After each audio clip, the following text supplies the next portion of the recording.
Hey folks, here Rachana Ranade here, and I welcome you all to yet another Thursday live stream today. Not at 9 p.m., but today in the afternoon. For those who are from Maharashtra, I'm sure you may have voted. Of course, it's not in all cities in Maharashtra today, but whichever cities in Maharashtra, wherever you belong, if the elections are going to be done today, please ensure that you have given your valuable vote. Right. Today's live stream is pretty compact. Today, markets are also closed. Whatever are the key happenings in the market, we have been discussing about it through our normal YouTube videos as well. I hope you have seen a lot of YouTube videos in the recent past which I've made absolutely which are related to ongoing market conditions. I have done a separate video on gold. Please go and check that out. I've made a separate video on copper. Please go and check that out. I've made a separate YouTube video on silver. So gold, copper, silver, all three commodities. I have made a separate YouTube video. Please ensure you watch those videos. I have also made a separate video about Russian oil import, a very interesting video.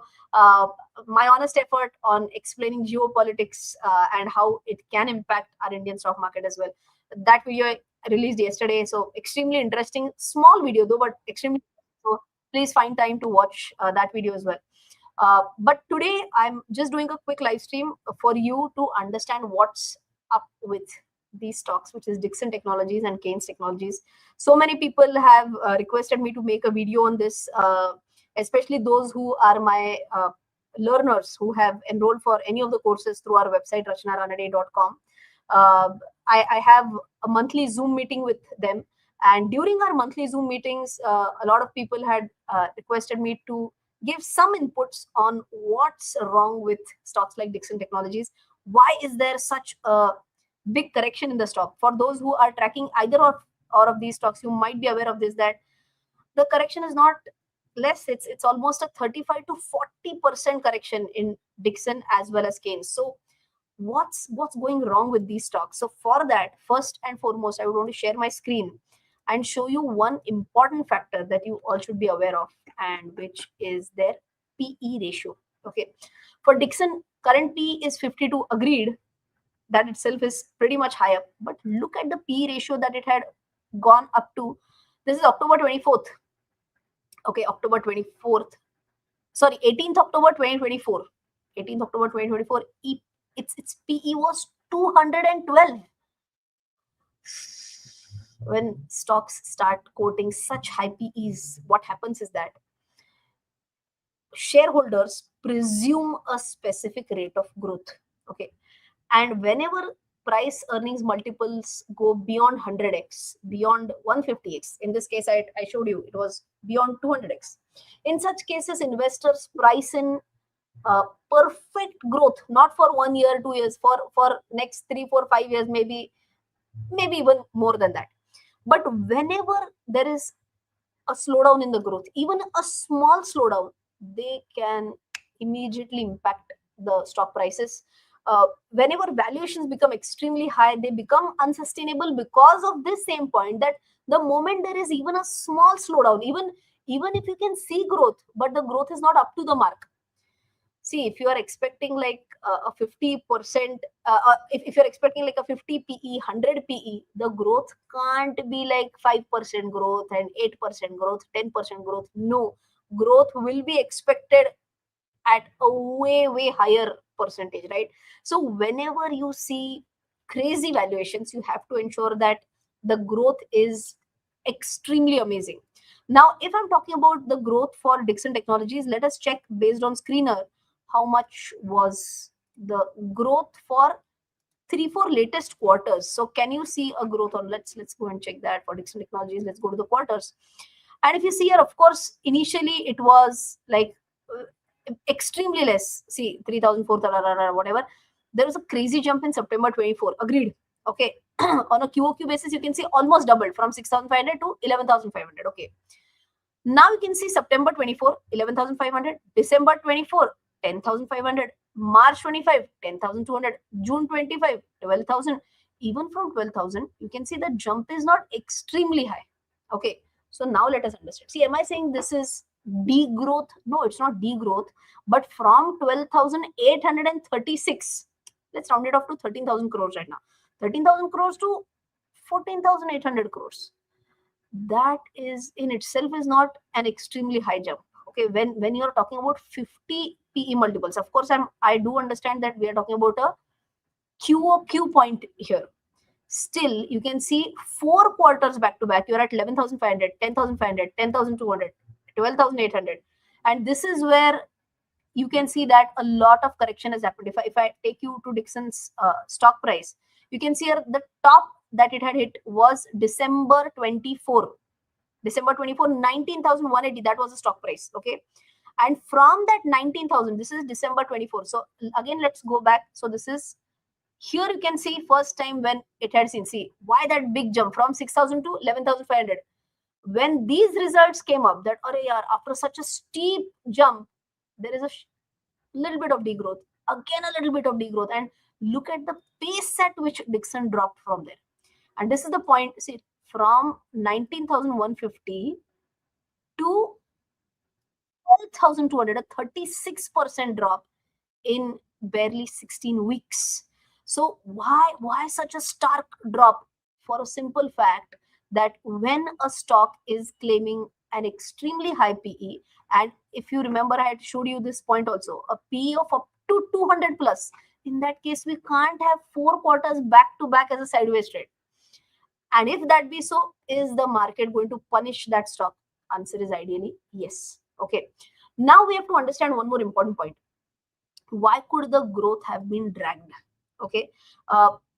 One of their, see, we do talk about certain risks when we do company analysis, and one of the key risks is customer concentration risk. Now, whatever I read in various news articles, Motorola apparently is one of their key clients, and that accounts for more than 40% of Dixon's revenues. Okay. And what Motorola apparently did was they shifted quite a bit of their production. I think what I read is more than 15-20% to one of their competitors. And that gave a big blow to Dixon Technologies volumes. And that is why you could see a absolute flattish volume growth for Dixon 4 quarters back to back, correct?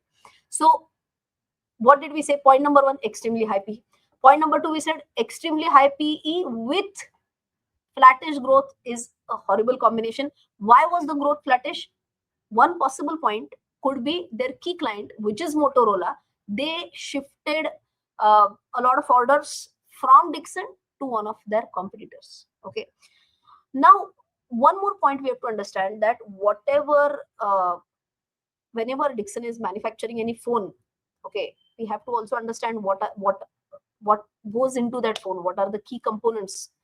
And of course, needless to tell you that one of the key component is going to be semiconductor chips, correct? Memory chips or processing chips, whatever, their prices have risen pretty sharply, and they make up nearly 20% of the cost of budget smartphones. Okay, now whenever your cost of memory chips is going to be is going to go up sharply, again, if you have watched my video on silver, you will understand what actually happened, why silver prices increased, because of which why the prices of even memory chips or these memory chips, semiconductor chips, why these increased. So if this be so, if your cost of production goes up, are your margins going to get squeezed? Absolutely yes. And if you're anyways operating at a 4% margin, let me just share my screen one more time and you will get to know how much margin are they currently operating at. For Dixon, if you see here, operating profit margin, so many quarters back to back, they're at 4% operating profit margin. Now, with rise in prices, rise in raw material prices, could their margins drop further? Answer is yes. In Marathi, we say dushkalat terawa, means what? Anyways, if we are surrounded with bad news, and then we ideally don't want any other bad news, but still there is one more bad news which comes up. In that case, in Marathi, we say dushkalat terawa. What is one more fear with stocks like Dixon and Kains is that both are currently enjoying PLI schemes. Okay. Whenever they get these production linked incentives for mobile phones, that definitely adds up to their top line, basically adds to their income, will add to their profitability. Now these PLI schemes are going to end near March 2026. Okay. Now these PLI schemes have historically contributed around 0.6% of Dixon's margins. Now you'll say that's not only 0.6%. Nah, even if PLI schemes are not renewed, it's okay. It's only 0.6. Array, wait. When operating profit margins are only 4%. And of that, if I'm saying if 0.6% can be questioned if PLI schemes are not renewed, can that have a big impact? Answer is yes. Okay. So that is one more pain point. See, I'm not saying that it will not be renewed.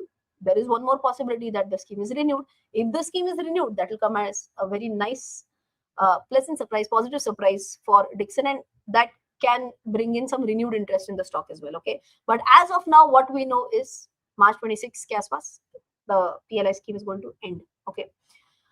Now, Dixon, was it manufacturing only mobiles? So answer is, see, majority chunk is manufacturing of mobiles, but they are also manufacturing laptops, tablets at a comparatively smaller scale. Okay. But they were expecting more orders from global brands, be it something like HP, be it something like Dell. But what happened was that government has extended the IT hardware import license, because of which companies like HP, Dell, whatever, they can import laptops and sell it in the Indian market. Now, if this import hardware license, if they had not renewed it, by the way, they have renewed it till 31st December 2026 right now. Had they not extended this import license, then obviously these companies would have had no choice but to manufacture in India. Correct? If they were required to manufacture in India, would it have had a positive impact on stocks like Dixon and Kains? Yes, but unfortunately, this was extended. So now these companies can import instead of manufacturing locally with maybe companies like Dixon or Kains Technologies. Now, if I were to talk about a stock specific point also, which is about Kains Technologies, again, you might be aware of this, that if in the if an investor has invested in a pre-IPO phase, okay, there is a 3-year lock-in period for pre-IPO phase. I think their IPO had come somewhere around, you can check this, but maybe around 2022 year end. And that was the reason why for Kains Technologies, I'm saying, okay, take that check for actually Kains Technologies IPO. Somewhere around end of 2025, their lock-in period of 3 years got over, and because of which almost 20%, November 2022, correct. So I'm right. November 2022 was when the IPO had come up, and any investor who has invested in the pre-IPO phase, there is a lock-in period of 3 years. So this 3 years lock-in period also got over by the end of 2025, because of which roughly 20% of their equity was released. Released as in those investors who wanted to sell, they were now allowed to sell, because of which the supply came in pretty sharply, and that additionally put a downward pressure on Kaynes. Okay, all these are the different points because of which there is a pressure on stocks like Dixon and Kains. Let me just round this up quickly for you, and then I'll do the technical analysis also. First and foremost point, I said that the important point why these stocks are not performing well right now, number one was the high PE. Whenever I talk about high PE, it is the price. I mean, there is a it does happen that these valuations. Okay, it's okay. So whenever I'm talking about high PE, somewhere like 100x or 150x or whatever, a high PE, these PEs include the assumption that growth will be extremely high. It prices in perfect growth for not next 1 month, 1 quarter, 1 year, for next 3, 4, 5 years. And in such cases, if growth slows down, these high valuations are going to become unsustainable. Prices are going to get corrected. Did that happen? Yes. Why did the top line get impacted? One of the key reason I told you, one of the key customers, Motorola, their volume collapsed. They gave a lot of orders to Dixon's competitor, not Kains, and a big chunk of the business was shifted, because of which I showed you 3, 4 quarters back to back. It was kind of a sideways for revenue for top line, right? One more point I told you about the increase in semiconductor prices, because of which it had a negative impact, or the margins basically squeezed in. And is that again going to be a problematic situation for these stocks? Answer is yes. One more important point I told you, that PLI scheme, that is ideally ending by March 2026. And if it gets renewed, nothing like it. If it does not, oh, that can be a pain point. Why? It contributes almost 0.6% of Dixon's margins. And when operating profit margin itself is 4% at 0.6%, That's going to be a point. Again, it's going to be a problem, right? One more point I told you was about import extensions for laptops, tablets. Uh, import licenses were extended till 31st December 2026. Had they not been extended, these orders could have been received by players like Dixon and Kains. And ultimately, one specific point I told about Kains, which was about 20% roughly equity being opened up for being available for sale because the pre-IPO lock-in period was over. Okay. So with all these points said and done, now let's quickly understand about the technical analysis of Dixon and Kains technologies. Let me first show you Dixon. Okay. Now, if you see here, of course, needless to tell you, what is the last thing that I'm showing you on screen. I don't know what has happened. Maybe it could have gone down something like this, or it could have gone up like this also. You have to check what has happened. But what is the important resistance level? This could have been broken. This could have been sustained. You have to check that. You have to tell me in the comment section, fatafat, whether this has been broken or not. See, if you can see here, there was a sharp price correction. The correction that I told you right now, almost a 36% drop within what 16 weeks, roughly 4 months. This big drop. And the lowest point that we can see here is 12,200. Question is, has this been broken? Yes or no? That is what you have to tell me. Okay, I'm going to see the answers right now. But what you check in such situations also, you also check for a Fibonacci. Okay, this is the lowest point after which it has seen a massive rally. I'm connecting it with the topmost point. Correct. Let me just extend this as well. And let us see where does Fibonacci take us to. So if you can see, this was one level, this was one level, and 10,787 is a 50% retracement level as per Fibonacci. So next big support ideally should come at 10,800 levels as per Fibonacci. Okay, so you have to tell me what has happened to this stock. Has it broken the support level, or is it still above that? Acha. So rule says at 11,200 right now. Okay. Aniruddha says support breakout. Breakout is generally on the upward side. When it goes down, many times we say it's a breakdown. So maybe I'm not sure, or maybe you wanted to say breakdown or what. Check for yourself. Okay. So this is what. Anyways, if who was that? Acha, broken. Okay. Now I can see broken. Okay. This is a point of worry. Acha, worry nahi. Sorry, but okay, chalte. Aniruddha, it's okay. So support broken. Okay, a lot of people are giving answers. Fantastic. So I hope you have found out reasons why these stocks are not performing well. A lot of pointers that are surrounding these stocks. So let's see what happens in the future. I've told you about, as per Fibonacci, what is the next key support level. So this live stream was primarily around these two stocks for a simple reason. Many people were asking about the same. Today is otherwise a holiday, so I would not want to take a lot of time of yours. Just thought of giving you a quick update. Again, telling you about a quick revision. Please watch these 3-4 videos that I've recently uploaded on our channel. A video on gold, a separate video on silver, a separate video on copper, and yesterday I released a separate video on Russian oil and its impact on stock market. Interesting videos, so do watch them. Let's see if I can put it up in the comment section, in the pinned comment. Pooja, I'm not sure if you're there in this stream or not. I will request her to put it in the pinned comment and in the description box. That's it from my side today. I'll see you in the next one. Until then, take care.